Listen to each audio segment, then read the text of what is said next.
The air-filled capacitor shown has a 6 millimeter gap and a 24 centimeter length of side L. Okay, what is the capacitance of the capacitor? So here we have two plates. These two plates have a gap of 6 millimeters. So from here to here, it's 6 millimeter gap. And the length is 24 centimeter, okay, on both sides. So it's a square plate. It's asking for the capacitance of the capacitor, which means that we need to recall the equation for the capacitance of a capacitor, which we know that one of the equation it's going to be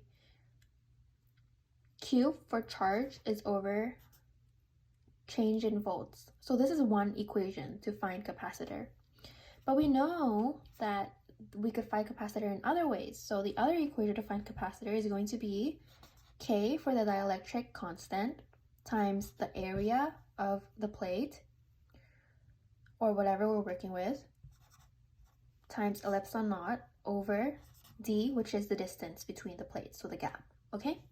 So, first of all, K is a constant, so we could just set it to 1.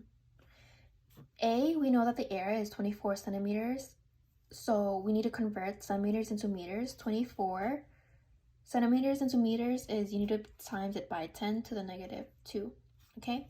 And to find the area, you do length squared. So this squared will give you the area of this plate.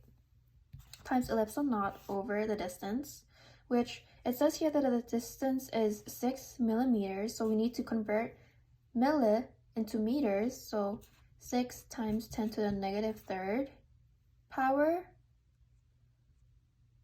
would equate to the meters, okay?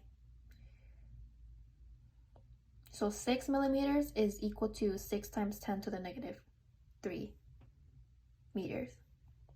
Now, once you have this, you're going to plug the numbers into a calculator. So you have negative 1 times 24 times 10 to the negative 2 power, all that squared.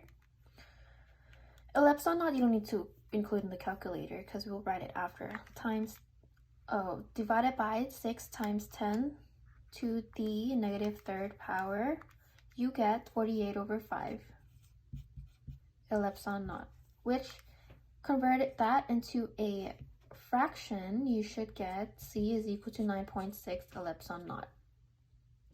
And our units would be in farads, okay? So this would be the capacitance of this capacitor.